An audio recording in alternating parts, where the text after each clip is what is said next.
Want to go deeper with Lobbing Scorchers?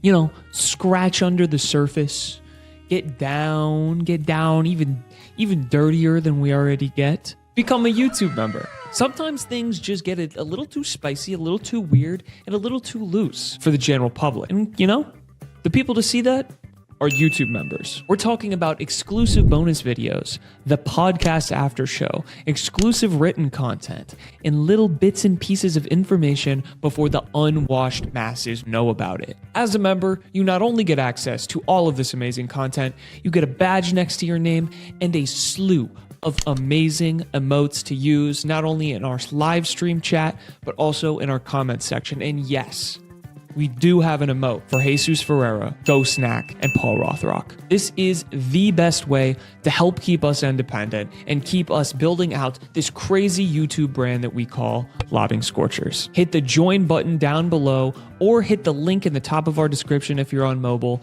to join the ranks and become a Lobbing Scorchers YouTube member. Good morning, everybody. Welcome in to another episode of Lobbing Scorchers Kickoff. I'm Ari. That's Nico, and we got a big show for you all here this morning. Thank you all for bearing with the minor technical difficulties and slightly delayed start, but it's going to be worth it. We've got a Seattle Sounders win to talk about, 3-2 over the San Jose Earthquakes. That I think there are a couple obvious big storylines that you and I got to hit, Nico. Atlanta United coming up next on the road, last game before Leagues Cup break. Opportunity for Seattle to stack some more points before going into that tournament. And then we're going to jump around the league a little bit, think hit a little El Trafico. That was probably the match of the weekend for this last match day. And then whatever else comes up. Nico, how you doing here this morning? Hey, what's going on, Ari? Hopefully I'm coming in decently. As you mentioned, we are doing our best to fix the audio. We know that there's a little bit of staticky popping that we've had in the past. I've tried a couple of things and have been a little bit unsuccessful. As you can tell, I'm working a little office space here to get it going, like with the mobile app, but hopefully all of that works out. But all with the intent to provide you guys the best possible content. And yes, it was a big win for the Seattle Sounders against a very good San Jose team. So I'm just excited to get on and talk about it, regardless of the obvious big elephant in the room, which it is Jordan Morris's injury, which I'm sure we'll get into. Lobbing Scorchers tech issues. I can't believe it. And there's no precedent for that. It's never happened before. It's definitely not on my end. I've never had tech issues, so I don't know what's going on. But yeah, that's a good place to start. Let's get right into it in just a second here. Before we do that, though, if everyone could please like the video. If you haven't yet, subscribe to the channel. Follow us on Instagram. Follow us on TikTok. LobbingScorchers.com/sauce. If you haven't got the hot sauce yet, code LS, free bottle with your order. LobbingScorchers.com/archive if you haven't ordered your Orca kit, which those continue to look absolutely fantastic. I don't know about you, Nico, but I think I've been saying those are my favorite kits since my all-time favorites were the black and green ones in 2014. These are up there. They're really nice. So it's fun to see them keep wearing those for this win that they got over San Jose. And we got a new YouTube member to start off the show, Sean Rooney. Sean, thank you for joining the ranks. Appreciate the support. Welcome, Sean. Everyone should follow Sean's lead. Become a Lobbing Scorchers YouTube member. That's another great way to support the show. All right, Nico, let's get into this Quakes game because there's a lot to talk about here. I think there's two main storylines coming off this game. Like you mentioned, the Jordan Morris injury. He injures his AC joint in his shoulder and is going to have to get surgery and is unfortunately going to be out for the timeline I saw on Blue Sky from JO was 8 weeks minimum. That's sort of how I was thinking of it the moment that Schmetzer said after the game that he needs to get surgery. Usually surgery is at least like a 6+ week situation. That sounds like what this is going to be, which is obviously just highly unfortunate. You finally had a situation where all three designated players were on the field. They were healthy. They were playing professional soccer together in the same starting 11 at the same time. A virtually unprecedented situation for the Seattle Sounders that lasted all of 15 to 20 minutes. Jordan Morris going for a long ball over the top and collides with Daniel, the San Jose goalkeeper, goes tumbling and hurts his AC joint, out for probably 8 weeks minimum.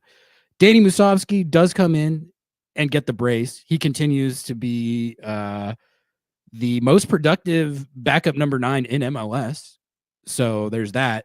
But Nico, I guess first, before we get into the more positive takeaways from this game, have you heard anything new or different regarding this Jordan Morris injury in the timeline? And then what's sort of your assessment on the outlook for the team in the number 9 position moving forward, with the knowledge that, you have Danny Musovski, who's been playing out of his mind all season. He's got 10 goal contributions in 11 games started, but you're also now without the designated player number 9 for the foreseeable future.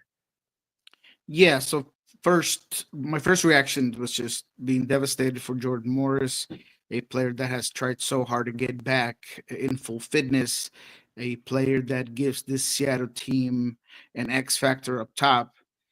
Quite honestly, I'm getting quite tired of the rhetoric and discourse about how Jordan Morris is just injury prone. And look, I understand that he's had a lot of injuries, but this is not a hamstring injury. This is not a muscular injury. This is you getting flipped over and falling on your shoulder. So let's be reasonable in terms of, in soccer, things happen, and this is one of those moments. And it has nothing to do with age, and it has nothing to do with the fact that he's had recurrent injuries in his ACLs. This is his shoulder. I mean, can we just separate that for a second? This was him falling the entire weight of his body falling on his shoulder. So excuse him for not being, RoboCop or, just invincible. So because he's not the Terminator, he got injured. Yes. So is that unfortunate? 100%. I still think that it's a very unfortunate circumstance, and it's something that just happened. So I just wanted to phrase that in there. In terms of what it means for the team moving forward, it's difficult. Look, I love that Danny Musovski had a brace in the perfect time. He could not have had a brace in a more special, important time for this team, right? It's against San Jose, against Bruce Arena, right after Jordan Morris gets hurt. Clearly, it was a serious injury. And so that's great. And I love it. And I think that he did a lot of positive things. We can break down his goals a little bit later, but I thought that he was very savvy on his movement. I thought that he came in like a spark plug, and I think he came ready to go, which is not easy to do right off the bench, especially in the 18 minutes or something like that. I mean, early in a game, you're not expecting to get on the field. You're not warmed up. I mean, all of these things. So I thought that's something to praise him for. Do I think he's the long-term temporary solution? No. I think that as much as I'm going to get heat for it, I continue to think that whether it's Jesus Ferreira or especially with how well your wingers are playing, Pedro de la Vega was outstanding, and we'll talk about him, I'm sure, here coming up. But when you have so much depth in the wing position, you're trying to get Georgie minutes, you're trying to get Paul Rothrock minutes, you're trying to get Ryan Ken minutes, Pedro de la Vega, I would just move Ferreira up top and work with it. He's been getting confident. He's been cooking. He's been doing a lot of things that he wasn't doing early in the season. So I don't see it past him to go in, play at the 9th position, and be successful. So that's just my opinion. I always tend to push my ideology of how I would approach handling a team to the max potential of a group. And max potential comes with Ferreira on the field. Musovski, he's been good, and he's probably going to continue to be good. But I do believe that his role is limited, his potential is limited, and that's why I would move forward with Jesus Ferreira. Obviously, we know that the Seattle Sounders are working on bringing in a U22 striker, and that's obviously going to come and help, even if it is just a guy that's going to be part of the rotation. But all in all, I think that Seattle does have enough talent to hold the fort until hopefully Jordan Morris is back at some point in the season. Yeah, let's talk about that Moose Ferreira topic that you mentioned. I think that's a good thing to get into before we get into De La Vega. I will say before we get into that, I did see the Jordan Morris injury prone crash out discourse as well, which is it's just unlucky. It's just unlucky. That is all it is. There's not like a deeper commentary on like whether he's injury prone. Like you said, like a freak collision like that is something that unfortunately does happen sometimes. And I get that it's frustrating, but it's unlucky. He's having a cursed season, and it really sucks because every time I've seen him play this year, he looks like a designated player number 9 to me. He's been banging in goals. He's looked honestly as good as he ever has to my eye, and to the production side of it. So it just sucks. We don't need to do the like this guy is injury prone and this is a deeper commentary on the designated player escalators and Craig Weibel. That is just like not relevant. So unfortunate, but also I guess not unexpected to see that flying around. But yeah, as for the topic, go for it. If you have anything. No. I forgot one thing. You did ask me if I knew anything else. Nothing new on the injury, but I have heard that, and I'm probably a surprise to no one, it's that he's taking this pretty harshly. Obviously, he's a guy that wants to do right by the team, and there is a sense that he's having a difficult time. So I'm hoping that the team rallies around him. I'm hoping that he gets he has a great circle around him, that's for sure. Friends and teammates and everyone that surrounds him as a player and as a human and as a person. So I think that he's going to have a great support group. But I did hear that it was an injury that kind of took a toll on him, not just physically, I mean mentally. I can only imagine the frustration given the injury situation that he's already had to work through this year. Rehabbed those, got re-aggravated it, had to rehab it again, and then as soon as he gets back, he injured his shoulder. So it's just it's a shitty situation, and I guess we just have to hope that after this 8-week timeline or whatever it is, they can get him back. And if they can get him back and contributing close to playoff time, that'd be great. But for now, I'll give my take on the Moose versus Ferreira discussion that you mentioned, because to me, I do agree that in a situation where Moose has to rotate out or you got fixture congestion or whatever the case may be, the plan B, I think, is certainly slide Ferreira over. And I think we're going to see them run that. But I guess I feel like it's not really a one or the other situation. I feel like it's a mix and match and rotate situation, because you can't Christian Roldan it with Moose and play him a full 90 every single week. I think all things being equal on a normal week with normal rest and everything, I think Moose is going to be the starter, and I think he should be. I hear what you're saying about the theoretical limitations. He's not like a super like hyper dynamic all around number 9 like some in the league, but they've clearly figured out how to maximize his effectiveness and production within this system. And to me, when I'm looking at who should be starting up top, you earn equity through goals in that, and he has been scoring goals pretty much every time he's gotten the opportunity.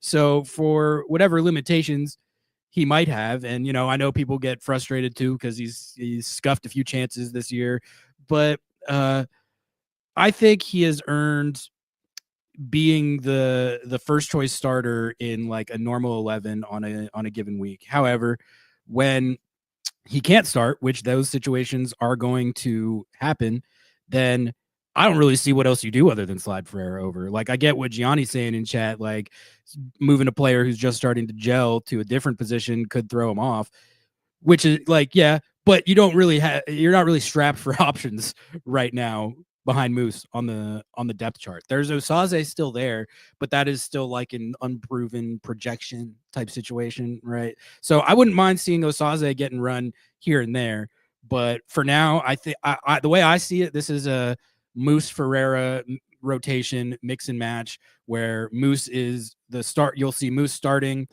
up top, and probably Ferreira still in that wide channel where he's been very effective lately, and then in a situation where Moose does have to rotate out, Ferreira is going to slide over. And I know some people might be scarred from a couple of the games earlier this season where they ran Ferreira at the 9 and it didn't go super well. That was a different time. To me, it's pretty clear that we've seen him adapt and gel and just figure out his role and look more comfortable and know how to combine with everybody to much greater effect, kind of regardless of where he's playing. Like, yeah, earlier this season when they ran him in the 9 in St. Louis and at San Diego, didn't go that well. They ran him at the 9 against San Diego again in Seattle, and he got the game winner. So I think with what we've seen as far as his ability to kind of adapt and find his way in different roles on this team recently, whether it was the San Diego game where they ran him at the 9 and he got the game winner, or these last few weeks where he's looked very good in the wide channel. I think it's A, your only option, and B, not a terrible option based on his form and how he's looked over the last really like month or so. You got anything else on the number 9 situation? Yeah, it's obvious that Danny has earned that spot, and he's earned it with what everyone judges a 9 on, which is goals, right? As you mentioned, regardless of limitations, the Sounders have found a way to unlock his talents to the max of its abilities, and he's been effective. However, to the comment in terms of when a player's starting to gel, is shifting him gonna mess that up? That's a fair assessment. That is something that kind of Preki mentioned during our one-on-one talk, was that if it's working, why change it? Because I did ask him, I said, look, have you guys made up your minds that that's what Ferreira is going to go? And he just mentioned, well, for right now, that's the way it goes. But he did say they'd go from a game-to-game basis. And I think that's what you're going to see here between Danny and Ferreira. I think there's going to be times where Ferreira starts. I think there's going to be times where Danny Musovski starts. And it's going to be each player's doing to play themselves out of the lineup or not. I do think, back to that same comment, that adaptation that you're seeing and that gelling, all of that can very easily go in terms of the group, the system, the confidence, and not necessarily just the fact that he's playing on the right side, right? I mean, he's using those inside pockets. There's been a lot of times where he's the guy behind the defense. And I think that that's something that we had not seen out of Ferreira, and it's starting to show. I think you've mentioned it a couple of times that he's doing things he wasn't doing before. There's certain runs, there's certain times where he gets the ball, picks it up, it's aggressive against, while he's dribbling. He had one, I think it was last game, not this game. I think it was a Colorado game where he has a breakout, and unfortunately, he doesn't take the right touch and doesn't put it away. I think I loved that run though. I loved that run. But the run was amazing, right? Yeah. And I think those are things that he could do from the 9 position that he wasn't doing before. And it's not just, again, about where he's playing. He saw the space. He made the run. He was confident enough to do so.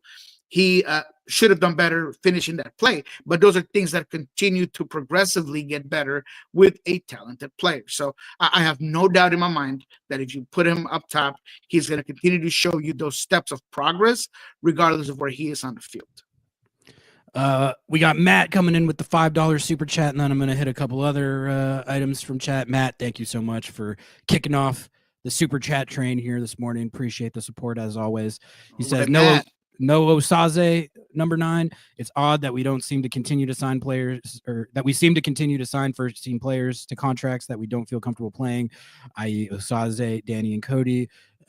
Rosie also saying that don't understand why they signed Osaze if not going to play him.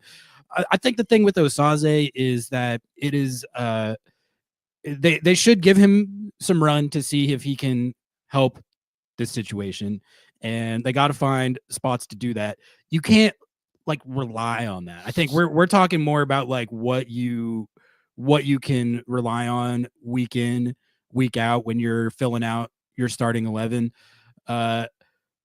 Osaze, he hasn't gotten enough run to be able to tell if he can handle like the type of workload that would be required of a number 9 on this team that's going to be getting a lot of minutes, you know?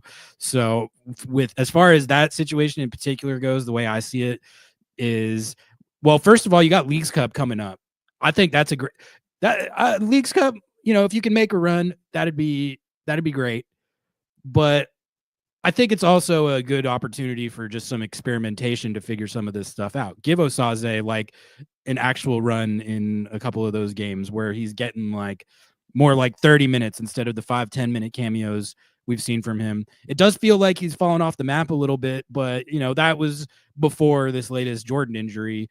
So, you know, if he trains well, I guess, Nico, I'll ask you, what your thoughts on Osaze, but you're at training a lot. What have you what's your impressions of him? What have you seen from him, and how has that left you feeling as far as his prospects of getting more minutes and maybe trying to help the depth chart here? Look, Osaze fell into a situation where he knew going into this, and I think we all knew that he was going to be a deep end of the bench depth piece, right? And when you are that, coming up from the Tacoma Defiance, you have to be outstanding to get on the field, and then you have to be outstanding to remain on the field. The way Kalani has done, the way that Paul Rothrock did at one point, and I think that between the level of competition at the position, the needs, and again, going back to Osaze, during training and the moments he's had on the field, he just has not been able to wow. And those are things that you need to do when you're that far down the depth chart. And so going back to training, I think that he does a lot of things right. I think that he is a player that's very physical, but has he been a guy that it's a highlight on the training field? No, he hasn't. So I think those are the reasons why he's kind of fallen or stayed where he was meant to, of the reason why he was brought up. He was brought up just in case something happened to Moose, just in case the Sounders were in a dire need for someone to replace a striker, kind of another body situation. And although players in the Sounders have had those same constraints when they were brought in, some of them have kind of showed up higher than they were meant to, and that's why they've remained on the field. So I do think that at some point, just like Danny Leyva, you're gonna need to give them competitive minutes, right? Because there's clearly Danny Leyva is a guy that fell on the exact same situation a while back when he was signed, you know, at 17 or 16. When he first 16. Signed with the Sounders, there was a whole bunch of depth in front of him. He barely got any minutes. And now, even now, when there is a need for him to play, it kind of feels like Brian doesn't quite trust him. And I think that that is a little bit of a Brian problem that, you know, if you don't give a guy minutes and you don't really trust the guy, then, you know, why is he in there? So Osaze has kind of fallen in that same lines, but I do feel like Osaze's situation is different because there are other options, Ferreira, Musovski, Jordan, rather than Danny, where it's just him, and still, we're playing the same pivots like 7 games in a row. So it's just something that does kind of change depending on the situation. But in terms of Osaze, I think that hopefully he could continue to develop, and he'll definitely get his chance now that Jordan Morris is going to be out for quite some time. You got Leagues Cup, as you mentioned. That's going to be moments where you're going to need to play somebody else. Brian, and knowing Brian, he loves, and everyone loves, Ferreira at the wing. So I know that there's going to be some hesitation to put him up there. So perhaps there's going to be moments where it's going to be just Musovski. And when Musovski is done, it's going to be Osaze because there's nobody else. Here's my read on the Danny Leyva situation. You tell me what you think of this.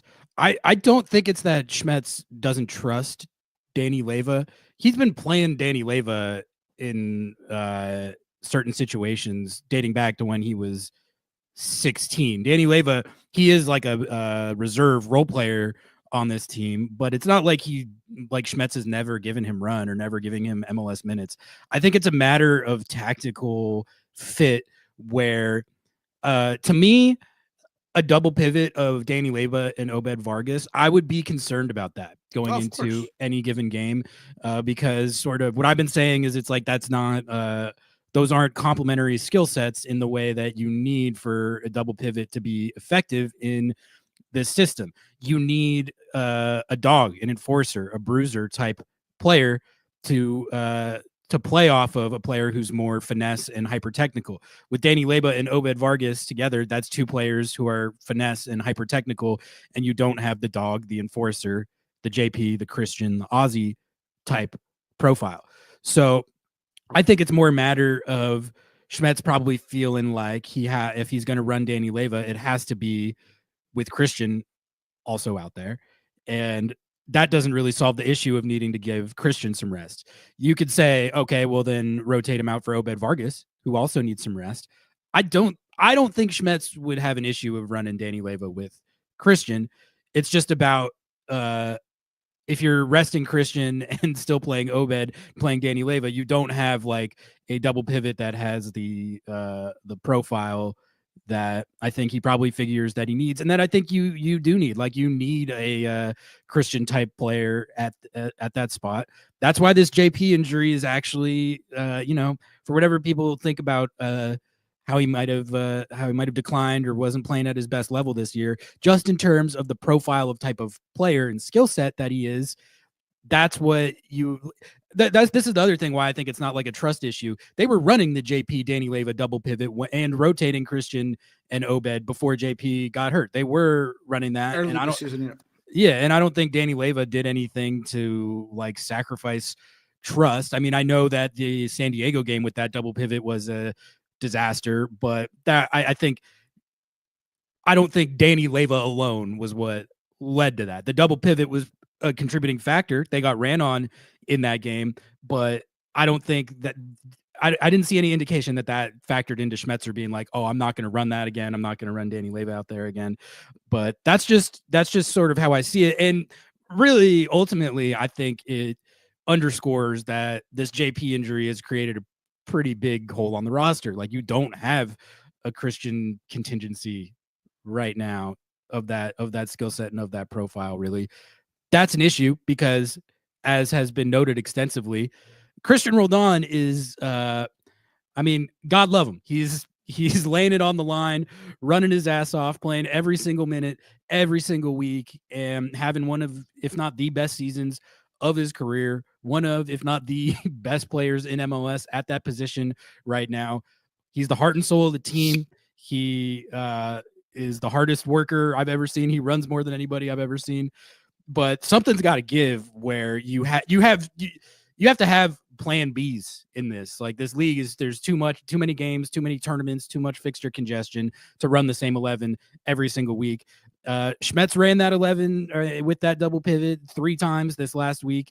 And I'm not like super pressed about that from the standpoint of it worked. They scored a ton of goals and they won 2 out of the 3 games. So I'm not going to question it from that perspective. It's just about sustainability. So I don't know, what are your thoughts on Danny Leyva and the double pivot and all that?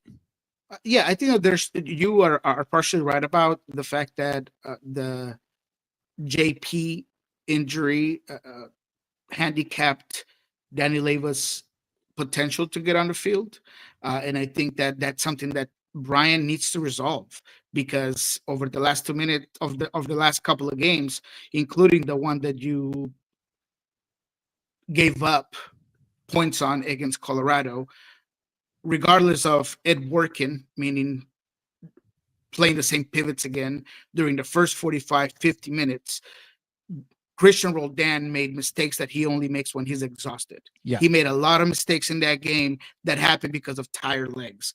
And Brian Schmetzer's inability to see that early, and the lack of, as you mentioned, who am I going to bring in for Christian? It's not Danny, because he's not the same profile player. But maybe you have to just run a Kalani there, or you put Kalani in and push Alex to that position. But you got to have a plan in mind, because you know that that's going to happen. And same thing in this last game. I thought that he was outstanding again, yes, but in the 70th minute, you could start to see a lot of wear and tear on a guy like Christian, and he started to make some passes that he usually doesn't make. So because of that, I think that although the Danny Leyva situation does have to do with that, there is there's always been a tough assessment from the coaching staff of where should we put Danny. Brian even said just recently that, you know, he'd like to play him for Albert a little bit higher up the field, because he is such a smart player. He does have this great vision. That's a better spot for him, in my opinion, honestly. Absolutely. So then once again, is that an issue of just the roster build? There's definitely something that goes down to, ever since Danny Leyva was brought into this squad, he's always kind of fell behind in the roster chart to Atencio, to Obed Vargas. And I think it does have to do with Brian and the coaching staff not really trusting him to play certain positions, or just not knowing exactly where he can succeed. But to your point, and that's the one that was right, I think that with someone else, they are definitely willing to do so. Just like they did with JP. There were times where he played with Atencio as well, and he seemed to work. So those are things that Danny Leyva is going to have to continue to do to figure out where he fits on the field.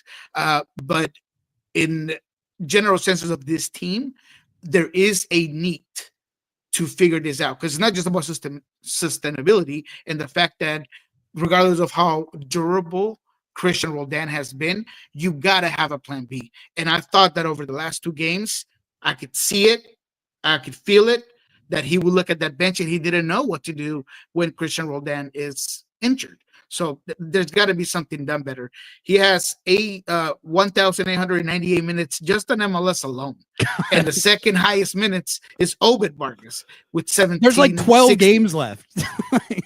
He has crazy. 1,800 minutes with 12 games left. It's insane. It's, I mean, the guy is a freak. He's an Iron Man, but he is. Again, something does have to give at a certain point. Let's talk about what we think what they're gonna do to solve this issue real quick. A couple people have brought up names in chat. Rosie brings up Snyder Brunell, which I think that is a great shout. Like they haven't announced that yet, have they? I thought that was they haven't announced it. No. All right. Well, I think they're gonna bring him up. I would have to imagine. And as I understand it, Snyder Brunell is that type of skill set that we're talking about, as far as that kind of that doggone defense, physical type player. They love his passing ability. I think it's valid to be excited about Snyder Brunell based on this team's track record of developing this exact position in recent years. For whatever else you want to say about the youth academy and they haven't developed enough attackers or whatever. I mean, this is 6-8 FC. They have done this to great effect. Obed, they're about to sell for $10 million. Josh Atencio, they traded for 1.3 GAM, and he starts every week for the Colorado Rapids. Danny Leyva, I mean, we're talking about how hard time he's had breaking in, but he's at least become like an MLS level contributor that has a lot of appearances and a lot of minutes. So this organization can develop these types of players. So if they're saying, which they have been saying for a while now, Snyder Brunell is next up. He is we think he's really good, and he's absolutely like a first team caliber guy that can be an impact player in the same way as an Obed Vargas or Josh Atencio.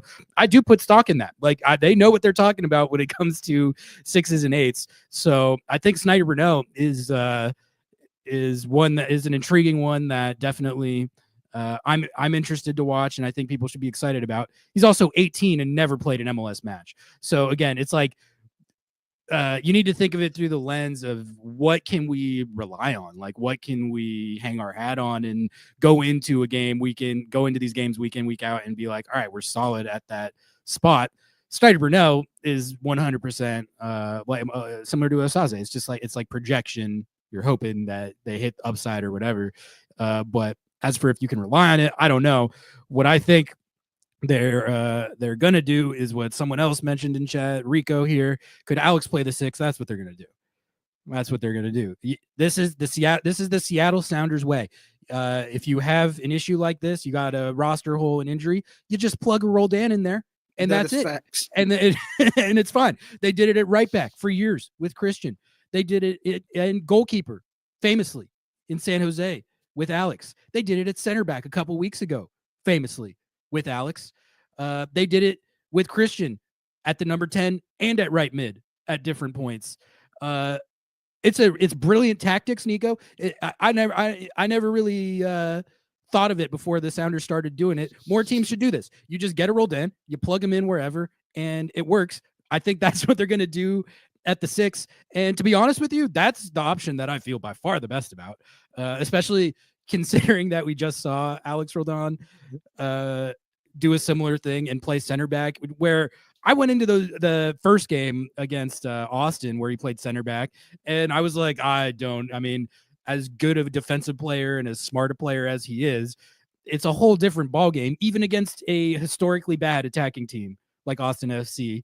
It's a whole different ball game when you're playing center back and, you know, you got Brandon Vasquez, or in the case of the Crew game, you know, you had Gazdag and Diego Rossi running at you.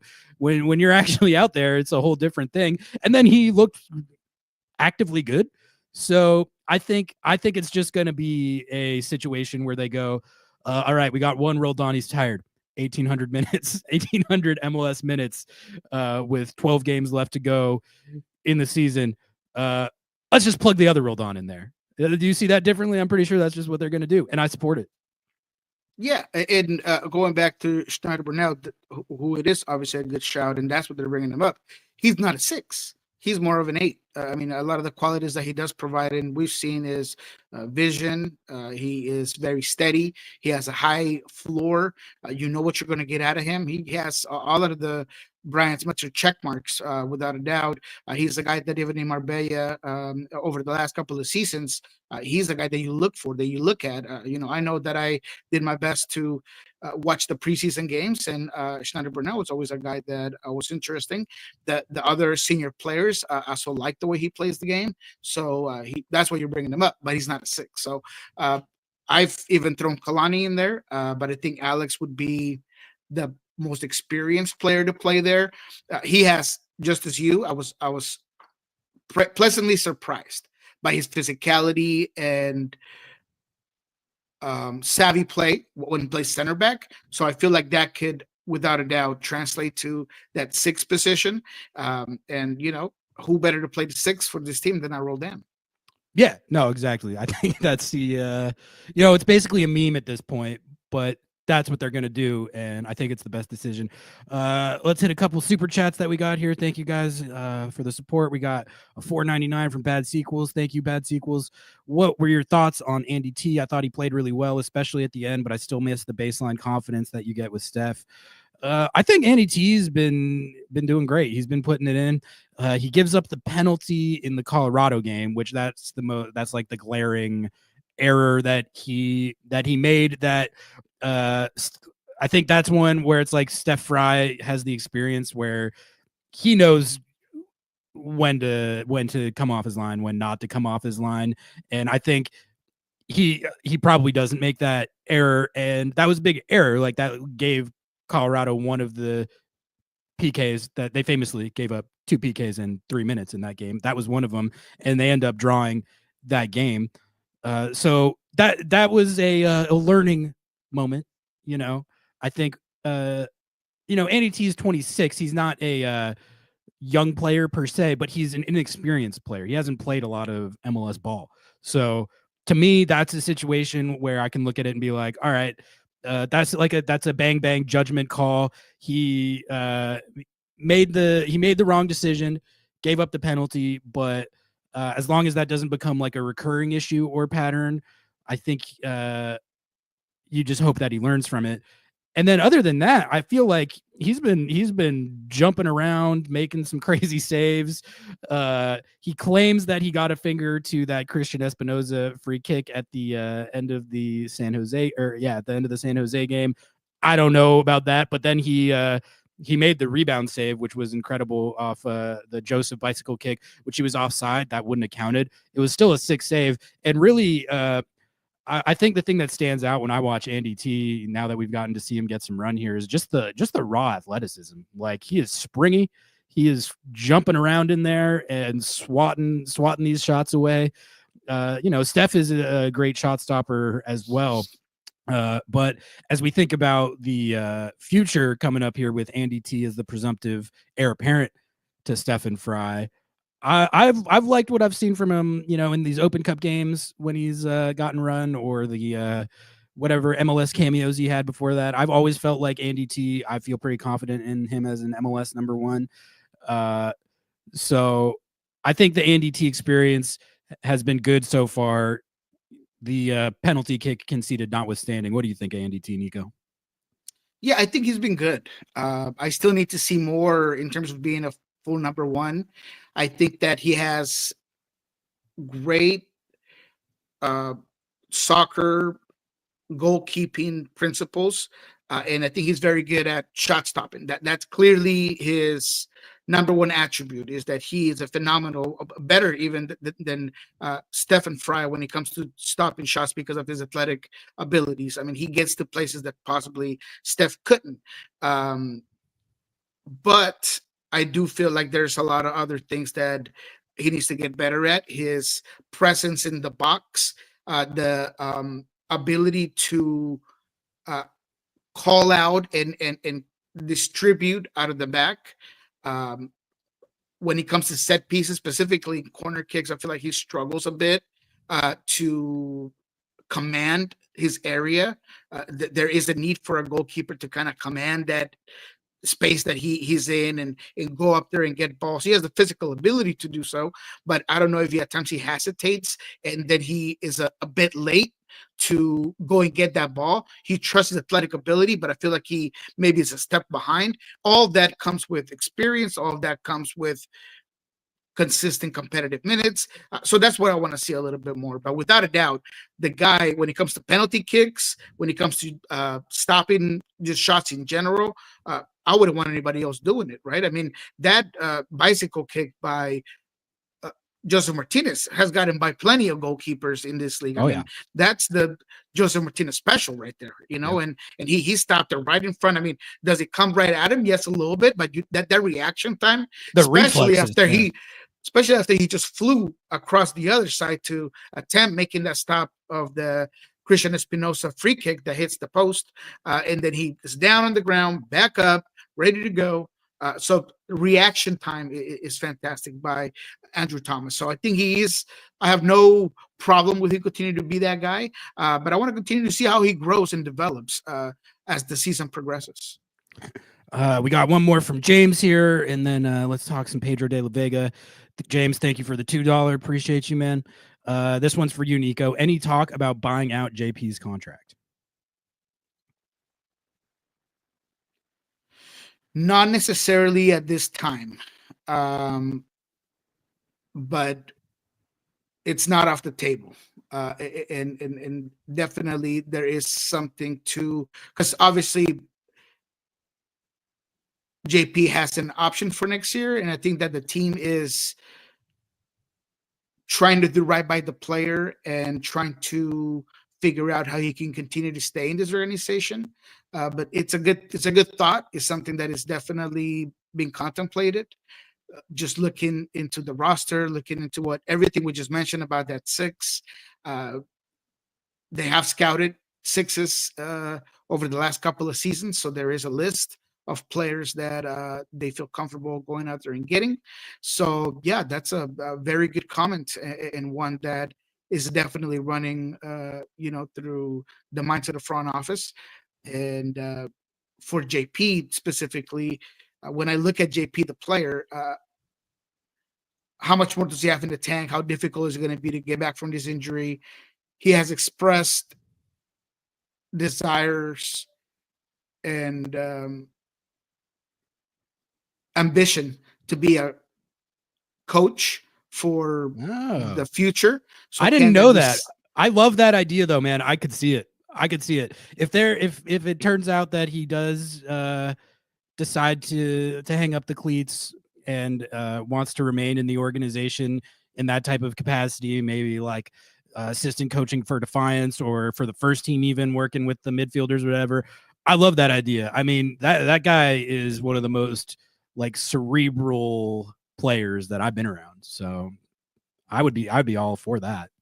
Yeah, I think that there's quite a few things that the Sounders are contemplating moving forward, and a lot of it has to do with obviously that decision, potential, players leaving or not. I think that there's a lot going on for this team.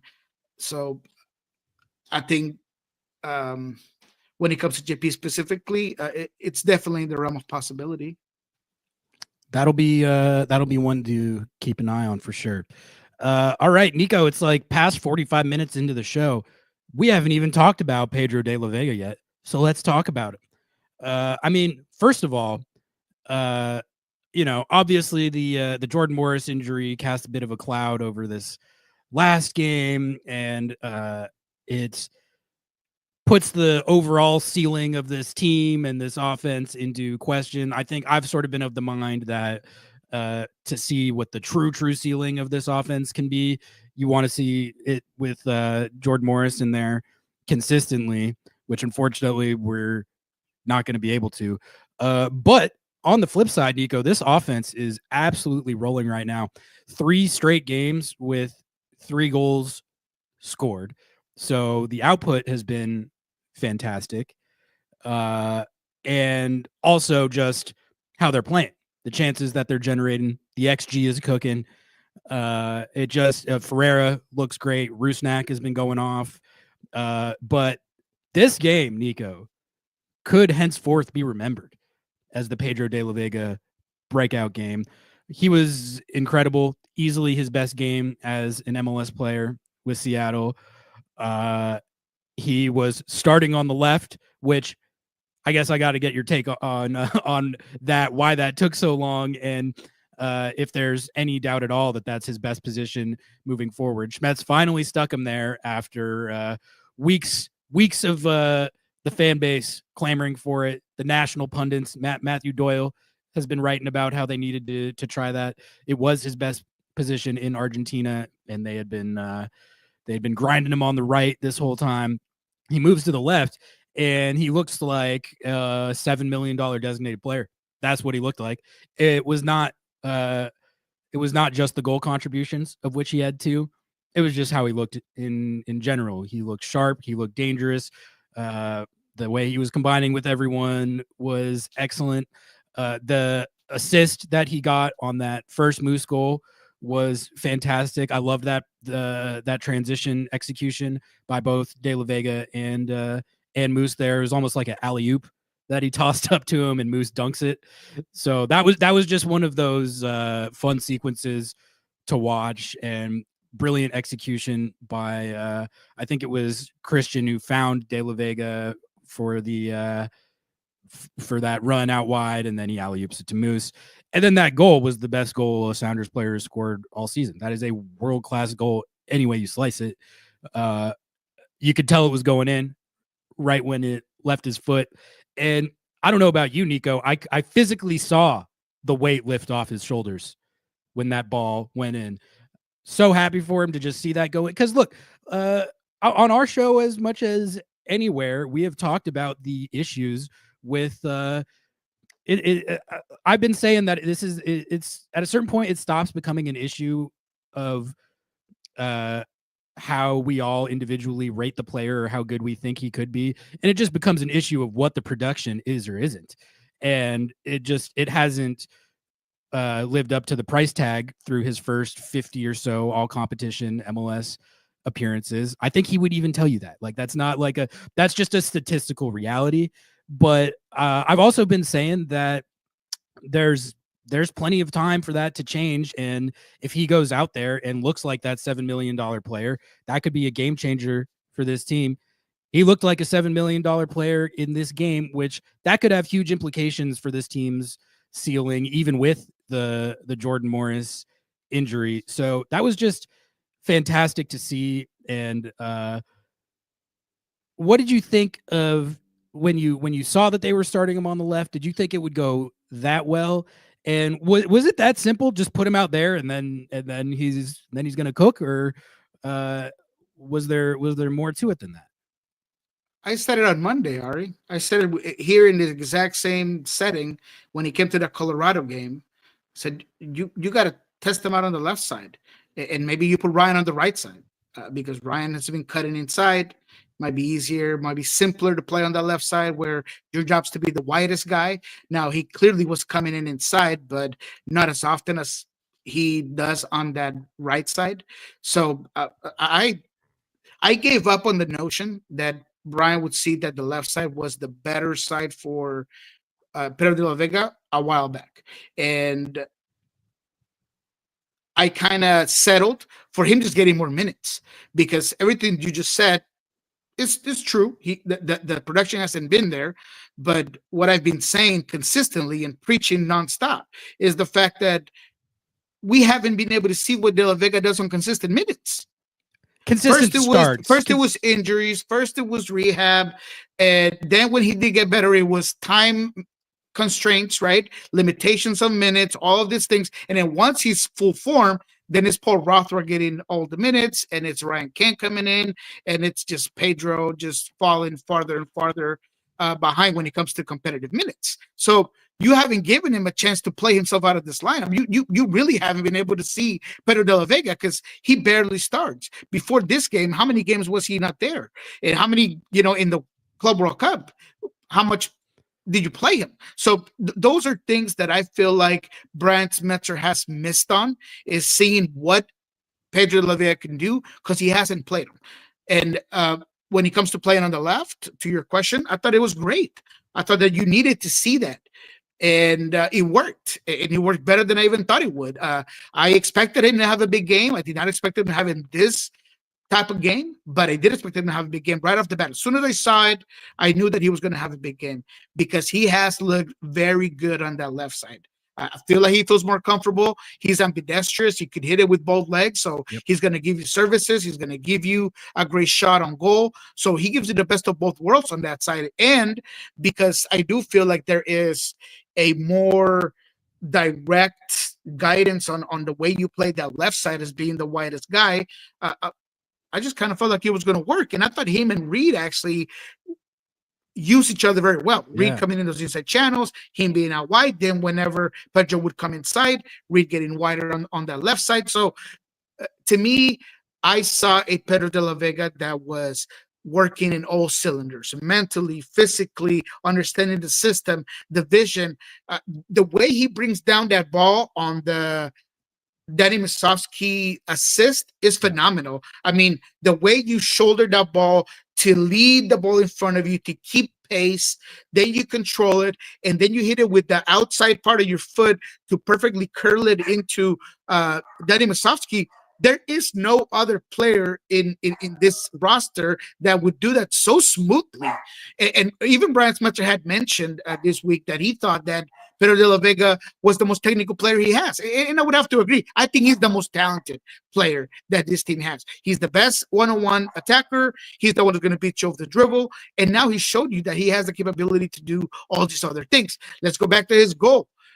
I thought that his goal was amazing. Just the run he makes, where he shoots the ball from, the accuracy and the strength, the pace of the ball is incredible. And if we go back to the very first goal, Pedro Vega is the one that gets in the space to pick up a bad ball from Daniel. That this is something that Seattle has been doing great over the last 3 games and is pressing effectively. And they create that moment where Daniel just pops that ball. Pedro is the one that picks it up, puts it down to, I believe, it's Ovid Vargas. Ovid Vargas drops it out wide to Albert. Albert puts it into Musovski. Goal. So I thought that Pedro was just outstanding. Absolutely man of the match, despite Danny Musovski's brace. I thought that he was way more influential in every single play. And that's what you wanted to see out of Pedro. Now, I understand why Paul Rothrock has earned the minutes. And I never like to think that because I'm going to praise Pedro, I got to, talk poorly of Paul, because he's been phenomenal. But it has been a bit unfair the way that Pedro de la Vega hasn't been able to display his talent because he just hasn't been getting the minutes.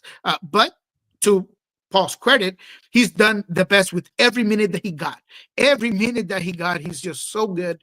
He does everything right. He makes every run. He's so unselfish in the way he plays the game. He's such a good two-way player.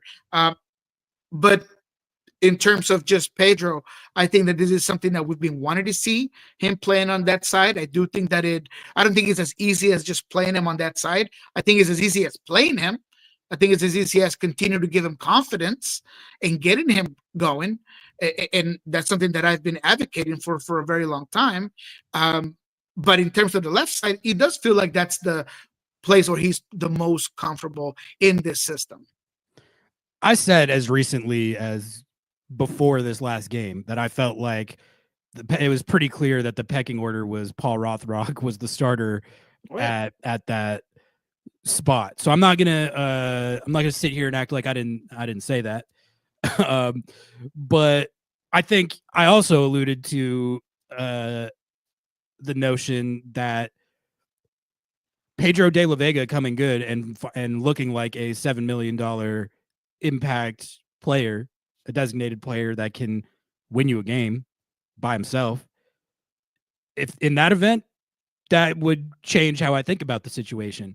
And I think what we saw from Pedro de la Vega in this game was just a ceiling that not just Paul Rothrock, but no one really on the team can offer.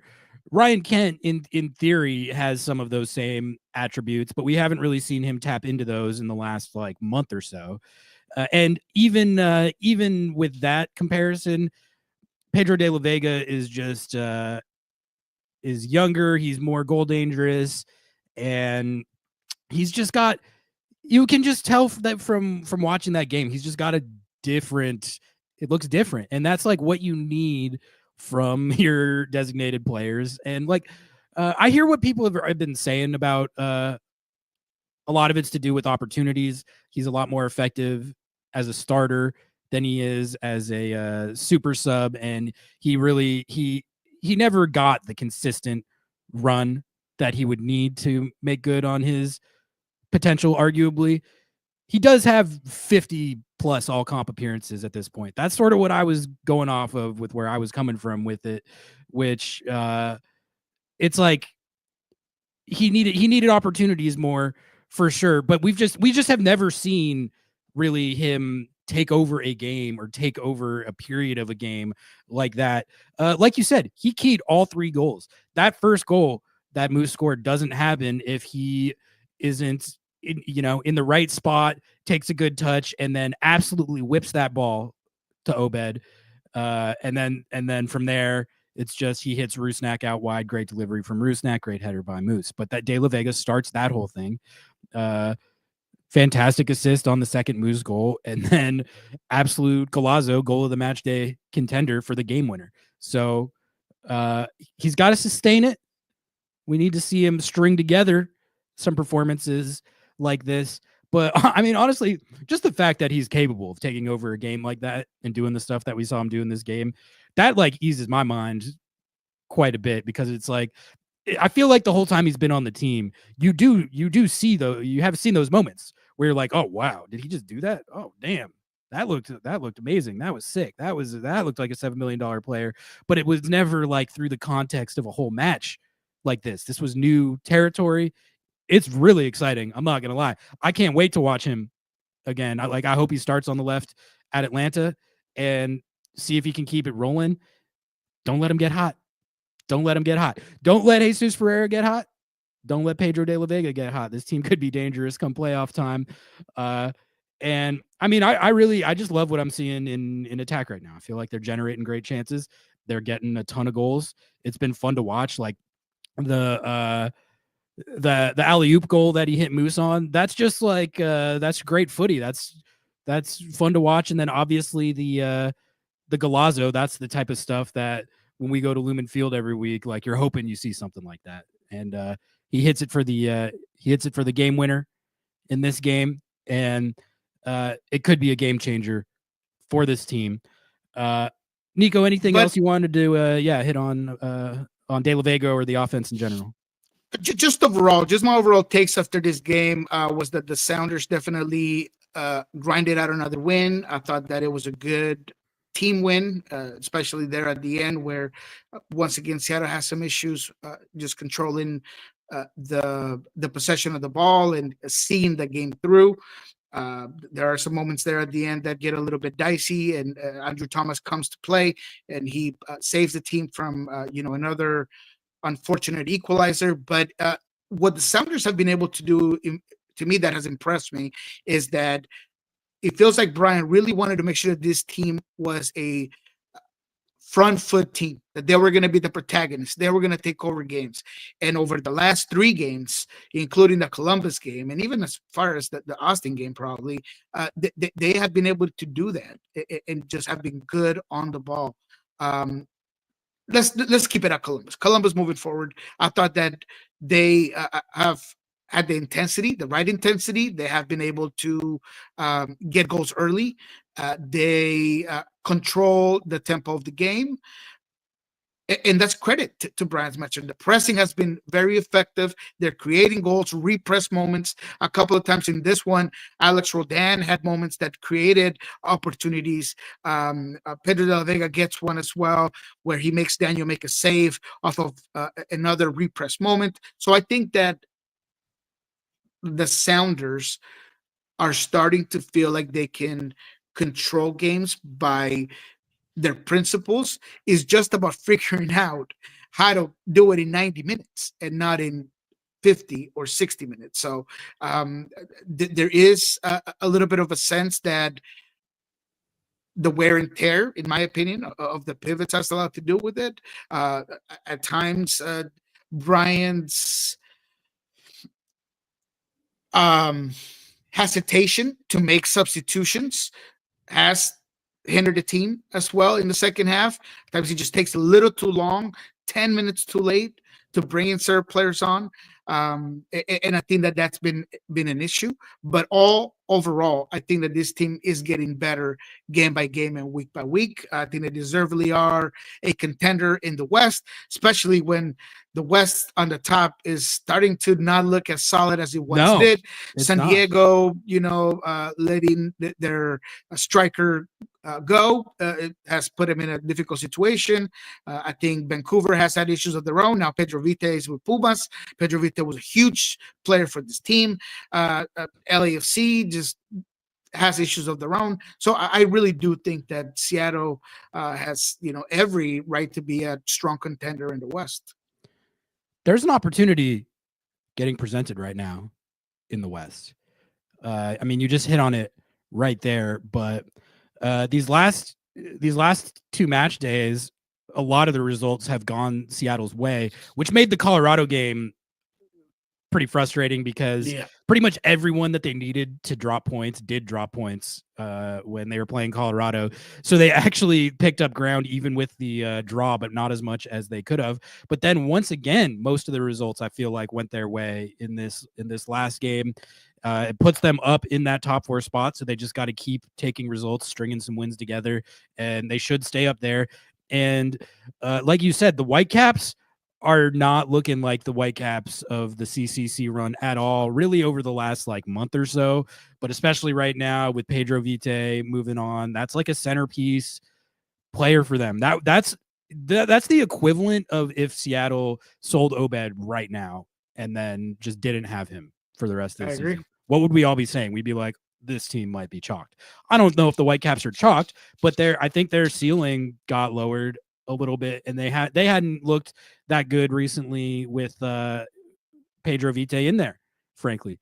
San Diego's another one where I'm starting to question, like, if the not if the shine is wearing off. I do still think they're one of the best teams, but they're in the same situation where that Milan Iloski guy, who I didn't even know who that was, and then he scored 10 goals in 12 games and went to Europe.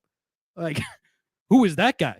That's one of the most distinguished MLS legacies I've seen get defined this season. I had never heard of him, and the first time I watched him, he was scoring 4 goals in one game against the Vancouver Whitecaps, and then he got out of there. So that's a huge loss for them.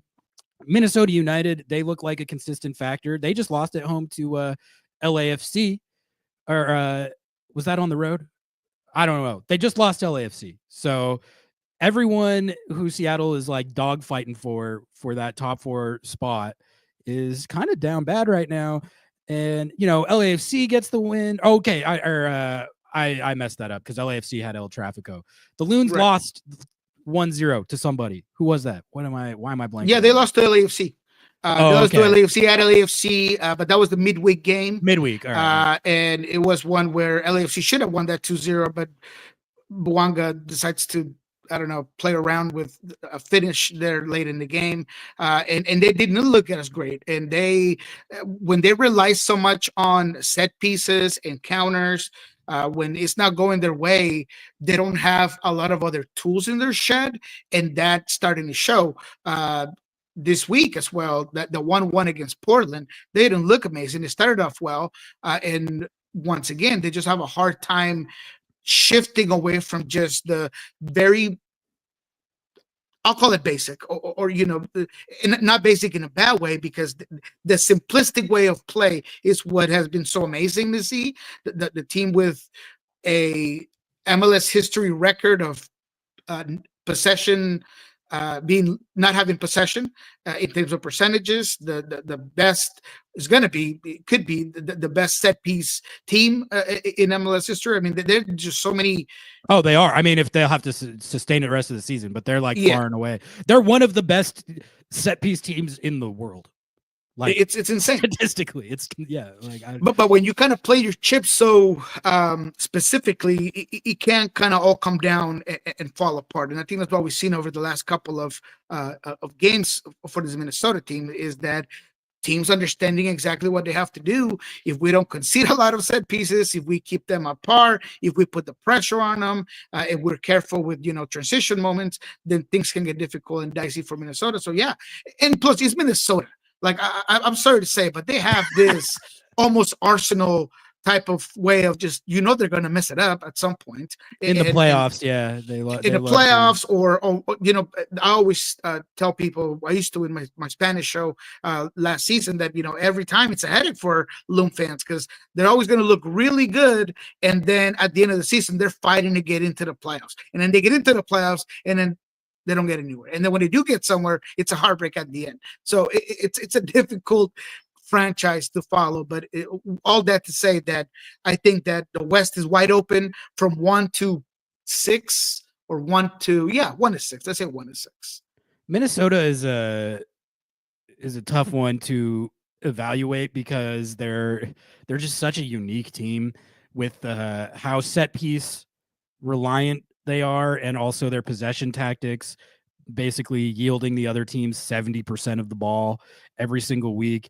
I think they're a really good team, upper tier team in the West. They're gonna get a home field advantage spot in the playoffs. It does feel like I'm not saying that this is necessarily the case, but if I were to make the argument for what could crash and burn with Minnesota is just the fact that it feels a little gimmicky. You know what I mean? Like they're doing this kind of outside the box possession tactics and just being like, we're going to be hyper elite on set pieces, which the Seattle Sounders should honestly take notes with whatever they're doing on their set pieces. It is incredible, but it's one of those things where when you get to the playoffs and you're playing the other elite teams in the league, can that sort of outside the box type strategy sustain itself? Is it really going to take you to trophy winning? It might, but I'm more kind of just talking through the lens of how high up on the West table could the Sounders go. I think you have pretty clear evidence that San Diego and Vancouver are on a downward trajectory right now. Minnesota, they look great right now. They've been taking results all season. Can they sustain it with these tactics? And can their set piece dominance sustain itself? Maybe, but it's an open question. And then you've got a Seattle team that, despite losing their starting striker, is on fire offensively and they're could be on an games upward unbeaten or trajectory. something like that. Yeah, like if you go back even like a couple months, Seattle's like it's like 9-3-3 or something. They have one of the best records in MLS over their last 15 or so league matches. So we'll see if that means anything as far as what happens with the table. But Nico, before we get out of here, let's talk about what the Sounders need to do to continue climbing the table, which is get a result at Atlanta United. So let's talk about Atlanta United a little bit before we get out of here for this episode of Lobbing Scorchers Kickoff. Everyone in chat, if you have not yet, please like the video. That's the most important thing that you can do right now is like the video. Let's get it to 100 likes. Why not? Triple digits. Atlanta United, Nico, not that good. Having a very difficult year. This is one of the worst teams in the league that Seattle is about to play. And I don't say that to be mean. I say that looking at the record and the points per game. And also, I will tell you guys, this is one of the teams in MLS that I follow the most. Partly out of Schadenfreude. Anytime there's a team that spends a lot of money and has high expectations and they don't live up to it, that's fun for everyone else from the outside, not just for us in Seattle. But also there's so many Seattle connections with Atlanta United that I've been interested in following since they manifested. I mean, you could go back to Gonzo Pineda, but obviously Chris Henderson, Garth Lagerwey.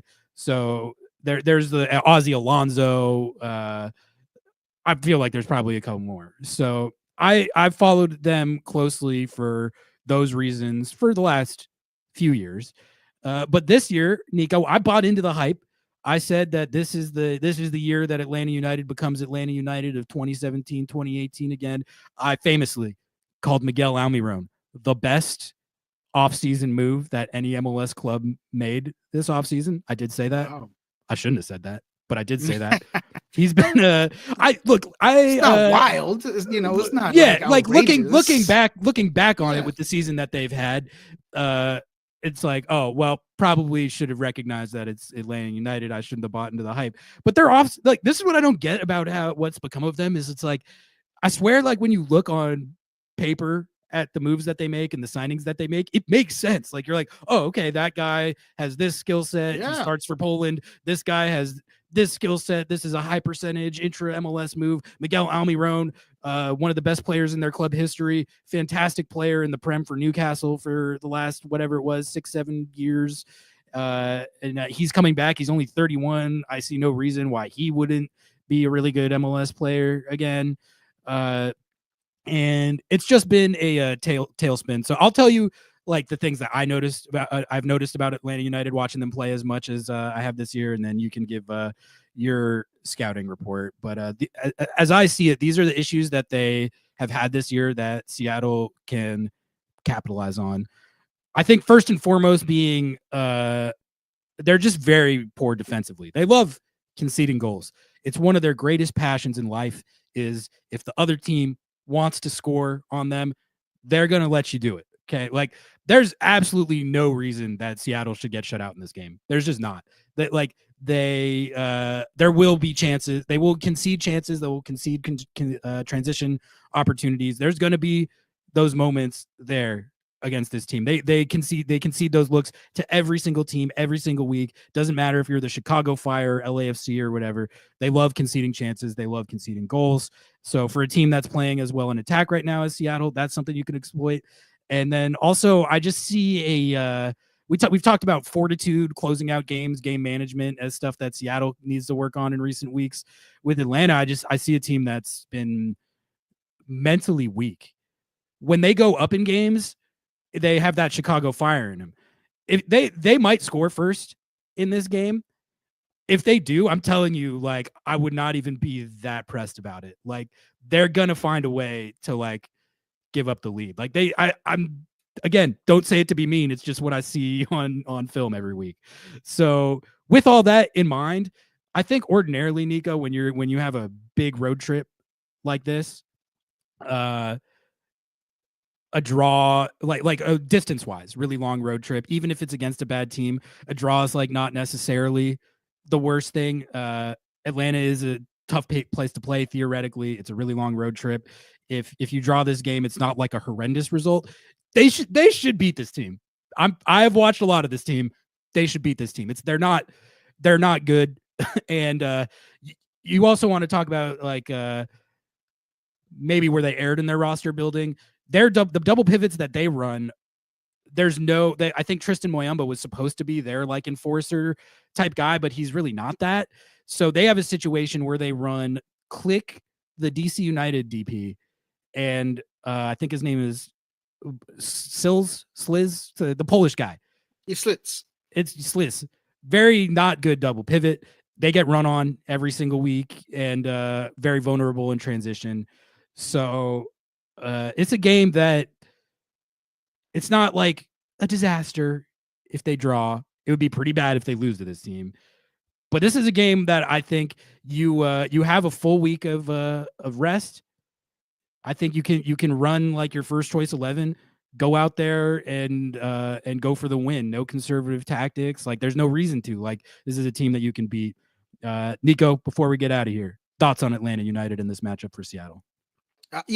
Just real quick. I think you were spot on with everything that you said. What I would add in terms of defense is that they can't get out of their own way. It's a bad pass. It's a bad giveaway in the defensive end. So I think Seattle's effective pressing is going to be a problem for Atlanta because that back line, whether it's Luis Abram or Morales or whoever is back there, Morales got traded.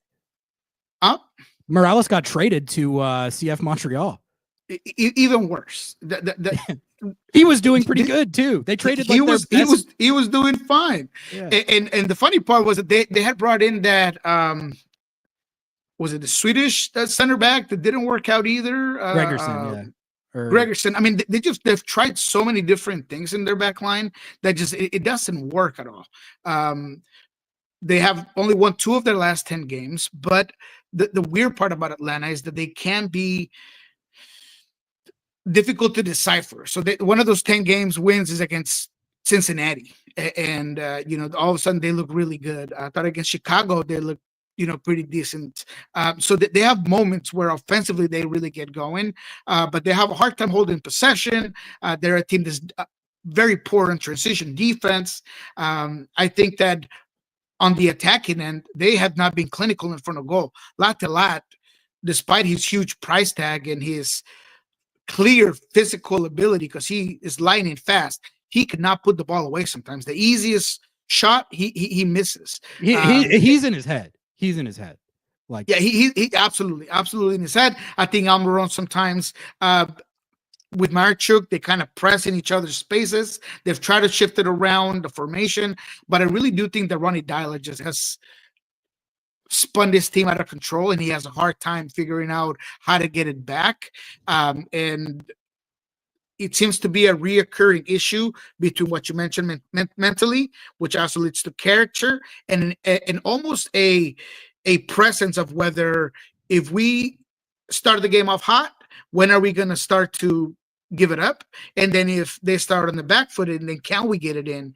Can we equalize this game? So overall, I'm with you. I do feel like the Sounders are a team that should be winning this game. A draw wouldn't be awful because you are on the road, but I think that Seattle, when I look back at this last Charlotte game, they can do a lot of things that Charlotte does with the ability of just expose the flanks. Depending on how things go well with the 9 position, I think that they can pepper this Atlanta team into submission. And I think that the possession of the ball is something that they're going to be able to have over Atlanta. And whenever Seattle has effective possession, they typically have a decent game. So I do think that they're going to be able to go to Atlanta and get a result. Yeah, and who knows? Maybe this is the week that Atlanta United puts it all together and looks like the team we all thought we were gonna. I don't know about we all. I thought we were gonna see going into the season, did too. But Seattle's better than this team. They should be able to beat this team. PK brings up the take that I've been saying, which is they got to bring back Rob Valentino. That was the downfall. That was the downfall. They overthought it. They should have just kept the interim guy. That guy sweat and bled for Atlanta United. What does Ronnie Dyla care about Atlanta United? I don't know. I'm going off on a tangent, but all right, Nico, I got to get out of here on that. Great stuff today, as always. Thank you all for tuning in to another edition of Lobbing Scorchers Kickoff. Like, comment, subscribe, rate 5 stars, sub to the channel. What am I missing? LobbingScorchers.com/sauce, LobbingScorchers.com/archive. Podcast coming out this week, Under the Lights on Thursday. And then Seattle Sounders at Atlanta United on Saturday. Nico, thanks for tapping in, man. I'll catch you next time. We're going to figure out audio. I promise, guys. We're going to figure it out. You just got to meet with Noah. We're going to get it right. Lobbing Scorchers Tech. You got to just give it some time. We get it figured out eventually. All right. Thanks, everybody. We'll catch you next time. Peace.